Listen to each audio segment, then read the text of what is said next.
السلام عليكم ورحمة الله. ازيكم يا بنات؟ عاملين ايه؟ وحشتوني جدا من اخر فيديو عملناه مع بعض. لو اول مرة تشوفيني، انا شيماء ودي قناتي، اتمنى تشتركي فيها.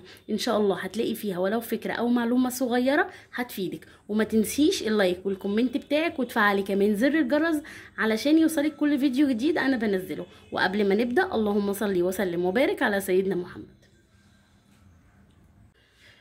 ميعادنا النهارده مع فيديو مشتريات الخضار. انتوا عارفين ان انا بنزل مره واحده كل 10 ايام اجيب الخضار اللي يكفيني الفتره ديت. فكان خلاص كده الحاجه اللي عندي بصراحه كانت خلصت. فبنزل دايما يعني مع بدايه الاسبوع. نزلت، والاسعار الله المستعان عليها، سواء كانت خضار او فاكهه كمان، يعني كل حاجه في الطالع. يعني حتى الطماطم اللي كانت مصبرانا شويه الفتره اللي فاتت، لا دي اقل حاجه في الطماطم دلوقتي 15 جنيه. وانتوا طالعين الفترة دي بتاعة تغيير الفصول، بتكون الخضار فيه والفاكهة فيه عموما سعره بيرفع. انا سمعت ان الطماطم وباقي الخضار هيفضل على الاسعار دي لغاية شهر ونص، شهرين. يجي بعد كده بقى علينا الشتاء، لا الخضار بيبقى كتير والفاكهة بتبقى كتير، وسعرها كمان بيبقى مهاوت كده وحنين شوية عن الفترة اللي احنا فيها. فالله المستعان. انا جبت الحاجات اللي هتمشي لي البيت، الاساسيات في الخضار والفاكهة بتوعي. اول حاجه هعرضها معاكم النهارده، مش هعرض معاكم ولا طماطم ولا بصل، لا انا هعرض معاكم الكرنبايه دي. لقيت الكرنب بدأ يطلع في السوق، ودي كرنبه بلدي، مش اللي هي اللي بتبقى مبططه دي ومدوره، اسمها كرنب بط. فدي كده جايباها من فلاحين كانوا واقفين. دي كان سعرها 40 جنيه. لقيت حجمها حلو كمان. هي اصفرت مني شويه بس لان هي بقى لها يومين كده على الرخامه، بس قلبها من جوه ابيض ونضيف وحلو. فهعملها في يوم اكله للولاد كده، وما كانوا نفسهم في محشي الكرنب. لقيت بصراحه محشي الخضار الكوسه مش حلوه، وب 30 جنيه وصفرة، وكانت كبيره كده. يعني انا ما بحبش اجيب الكوسه اللي حجمها بيبقى تخين كده ومصفره، لا انا بحب اجيب المقاس الوسط الخضره. فقلت خلاص ماشي، حلوه الكرنبايه دي، وهتعمل لي ان شاء الله ايه حله كبيره كده كويسه وتغيير. برضو احنا طول الصيف بصراحه عملنا كام اكله محشي خضار، بس ما عملناش محشي كرنب. فقلت دي ان شاء الله تبقى كويسه كده، وكنوع من انواع التغيير. دي كانت ب40 جنيه. جبت كمان النهارده كيلو خيار. بصراحه انا كان بقالي يعني نزلتين ما اشتريتش خيار، كان سعره عالي، فلقيت دوت ب 18 جنيه. هو لسه برضو غالي يعني، بس كان من يومين ب20. النهارده لقيته ب 18، ولقيت حجمه حلو كده ومخضر لسه طازه. فبصراحه جبته. يعني الولاد بتحب الخيار زي ما انتوا عارفين، وكان بقالي تقريبا اسبوعين 20 يوم كمان ما جبتش فيهم ولا مرة خيار. فقلت خلاص هجيب كيلو، فحطيتهم على الميزان دول. قطعوا معايا 19 جنيه. فالست كملت لي بقى بقية الجنيه شوية فلفل كده اخضر زي ما انتوا شايفين، حامي شطة. فقلت برضو هينفع يعني لو حبينا نعمل يوم كبدة او مخلل او اي حاجة هتبقى حلوة. فتاني حاجة برضو معايا وسعرها برضو يعتبر عالي مش رخيص، الخيار الكيلو ب 18 جنيه.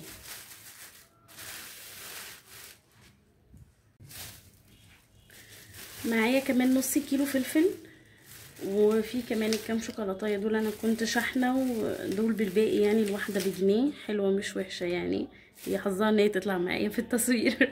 تمام. جبت نص كيلو فلفل. النص كيلو دوت ب5 جنيه. هو كان بارد، وكانت حاطه برضو دول في نفس الطبق اللي انا بنقي منه كده. فنقيت برضو كام واحد فلفل كوبي، قلت هينفعوا يعني، والبارد ده بيبقى حلو برضو.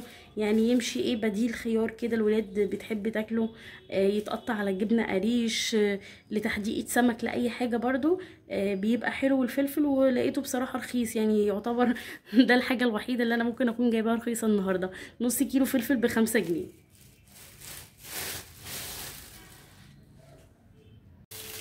وجبت كمان ب10 جنيه بتنجان.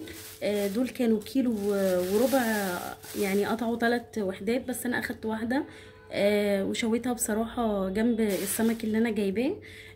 قلت هينفع برضو سواء بستخدمه بابا غنوج كده او بقليه او بعمل مسقعه. يعني البتنجان برضو من الحاجات اللي بتنفع كده في نص الاسبوع لاي حاجه، ويعتبر سعره برضو حلو ومش عالي وبيمشي الدنيا معانا شويه.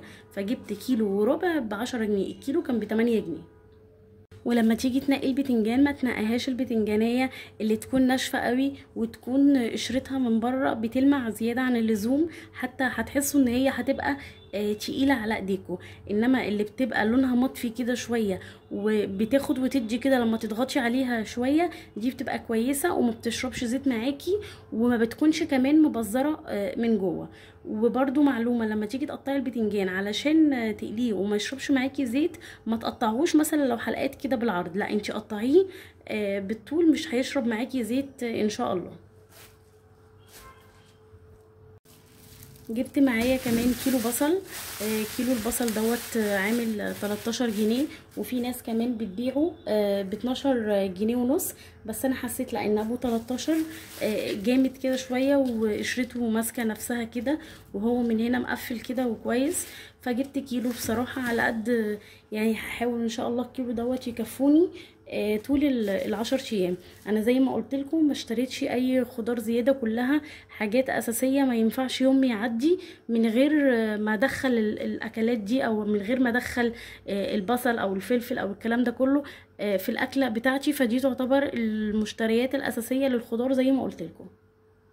جبت معايا كمان كيلو بطاطس. البطاطس الكيلو ب10 جنيه.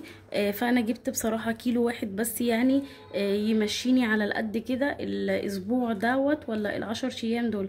انتوا عارفين احنا على دخلة مدارس بقى والكتب والمصاريف واللي ناقصه شنطة اللي ناقصه هدوم والكلام ده كله، فبنحاول ايه ندبر الدنيا كده مع بعض عشان الدنيا تمشي. انا كنت الاول متعودة بجيب بطاطس لا كمية اكتر من كده، 2 كيلو 2.5 على حسب سعرها، بس قلت المرة دي لا، هو كيلو واحد ان شاء الله هيقضيني. وجبت كمان معايا كيلو ملوخية لقيت سعرها الكيلو ب5 جنيه، وكانت طرية كده زي ما انتوا شايفين. دي برضو من علامات الملوخية الكويسة، انك انتي تمسكيها تلاقيها طرية مش ناشفة ولا خشنة في ايديكي، وان هي ما تكونش مخرمة، يعني كده ما فيش خلاص دودة مخرماها كده او مبوظاها. فجبت كيلو بصراحة ب5 جنيه، ودي انا مش هعملها الاسبوع ده، انا هخرطها ومع شوية شوربة دافية كده وهحطهم في الفريزر يعني. هخزنها بحيث ان لما الملوخيه خلاص تخلص من السوق، بدل ما اروح اشتري الكياس اللي هي بسمة او جيفريكس، بطلع كيس من بتاعه الملوخيه دي. فكل يعني كام يوم كده كل ما تنزلي تلاقي ملوخيه سعرها كويس وتلاقيها حلوه كده وطريه، جيبيلك كيلو، مش هقولك اكتر من كده علشان ما تزهقيش وما تمليش برضو من العمايل بتاعته، لا جيبيلك كيلو في كيلو كده واعمليه على بعضه كده وحطيه في الفريزر. وساعات برضو بصراحه ما بعملهوش بالمخرطه، بشتغل بيه بالهاند بلندر وبحطها برضو في الفريزر، بتبقى حلوة وبتديني عرق برضو، بيبقى لونها اخضر، بتبقى كويسة. فانا كده معايا برضو كمان كيلو ملوخية ب5 جنيه. وجبت كمان كيلو ليمون. الليمون سعره مش راضي ينزل. السنه اللي فاتت في التوقيت دوت كان الليمون ارخص من كده بصراحه، وكانوا البياعين بيعدوا، عايزه اقول لكم ان كانوا الاخضر بتاعه كانوا بيعدوا بيه ساعات والله 3 ب10. السنه دي لا مفيش الكلام ده، والليمون انا حاساه كمان غالي مش رخيص. جيت اشتري قال لي الربع ب5، فاشتريت بصراحة نص ب10، فقال لي لا خلاص طب كمليهم كيلو بقى وهديكي الكيلو على 15 جنيه. وهو كان حلو يعني بس صغير شوية، يعني اصفر وفي مية، بس الحباية بتاعته صغيرة شوية، فقلت عادي برضو مش حكاية، بينفع في التلاجة. ساعات اخد كام واحدة كده وارميهم في الفريزر، بينفعوني برضو لو حبيت ان انا اغسل فراخ او اغسل سمك او اي حاجة. في وقت لما يكون الليمون غالي بطلع واحدة من الفريزر واحطها في شوية مية كده 5 دقايق، بلاقيها فكت وساحت، وبعصرها على الفراخ بتاعتي او السمك او اي حاجة انتي بتنضفيها. فبقول يعني طبعا كده اوفر من ان انا ساعات الليمون يعني بيوصل الربع ل25 جنيه وال30 جنيه، وبنبقوا طبعا محتاجينه علشان ننضف بيه الفراخ. فلا باخد لي شوية كده يعني 5 6 7 8 في كيس كده واربطهم واحطهم في الفريزر، وبيبقوا كويسين وبيدوني برضو نفس النتيجة بتاعت الليمون الريحة الحلوة اللي بتطلع يعني من الليمون مع الغسيل اللي انتوا عارفينها. فده كان كيلو كده ب15 جنيه. وطالما قلنا محشي فاكيد فيه خضره. حسيت الراجل اتوصى بيا بصراحه حبتين تلاتة، مش عارفه ليه. يعني جبت ب5 جنيه خضره، لا اعطاني 6 ربطات. وحساهم يعني هي الخضره اليومين دول رفيعه، بس حساها بتاعته يعني شد حيلها شويه عن قبل كده. يعني بصوا عطاني 2 شبت و2 بقدونس، لا دي كزبره، وعطاني كمان 2 بقدونس. 6 ب5 جنيه. انا متهيألي هما المفروض يكونوا ال5 ب5 جنيه، بس تقريبا هو عطاني واحدة هدية، كتر خيره يعني. فكده انا معايا برضو الخضرة بتاعة المحشي بتاعي. وجبت كمان كيلو جوافة معايا. الجوافة دي حلوة للأكل، أنا ساعات بجيبها أرخص من كده بصراحة. دي ب25 جنيه. ساعات بجيبها ب10 وال15 للعصير. بتشتغل، بتبقى حلوة مع شوية لبن كده أو من غير لبن حتى. بتبقى جميلة. بس أنا جبت دي للعصير علشان تكون ماسكة نفسها وجامدة شوية. دي كان ب25 جنيه. وجبت كمان كيلو بلح أحمر ب20 جنيه. الراجل حط لي كام واحده طيبه كده يعني فوق الميزان. البلح السنه دي بصراحه جبته اكتر من مره، حلو وطالع كله مسكر. حتى اللي هو الزغلول الاصفر حلو ومسكر، وسعره كمان رخيص، فيه ب10 وفيه ب15. انا مره جبت ب10 ومره تانية جبته ب15 جنيه. وجبت بقى المره دي الاحمر دوت كان ب20 جنيه. دقت منه بصراحه كان مسكر وحلو، فانا خدت بالي ان البلح السنه دي نازل حلو ومسكر مش ماسخ يعني. وجبت كمان كيلو ونص طماطم. الطماطم دي ب12 جنيه. كان فيه بصراحة ب15 وكان فيه برضو ب8 جنيه. بس مش حلوة خالص، ما تعرفيش اصلا تنقي منها كمان اللي هي تشتغل معاكي صلصة للطبيخ. فانا جبت دي لاستخدام التلاجة، يعني استخدمها خضرة كده صحيحة زي ما هي. وعندي كام كيس في الفريزر، وعندي برطمان برضو كنت مصلصاه والطماطم رخيصة وحطاه في الفريزر. دي هستخدمه مع اكلة المحشي او مع مكرونة او اي حاجة، همشي بيهم نفسي كده عبال ما سعر الطماطم يظبط معايا تاني. فانا جبت دول يعني هو كان الكيلو ب12، انا جبتهم ب20 بصراحة، فقلت هتنفع معايا في التلاجة طول ال10 ايام. ومعايا كمان بطاطا. الكيلو دي كانت ب8 جنيه، علشان ايه؟ فيها تكسيرات بس كده مكان ما بيحطوها في الشوال او في السبت بتاعها يعني. بس انا لقيتها كويسه ما فيهاش اي حاجه.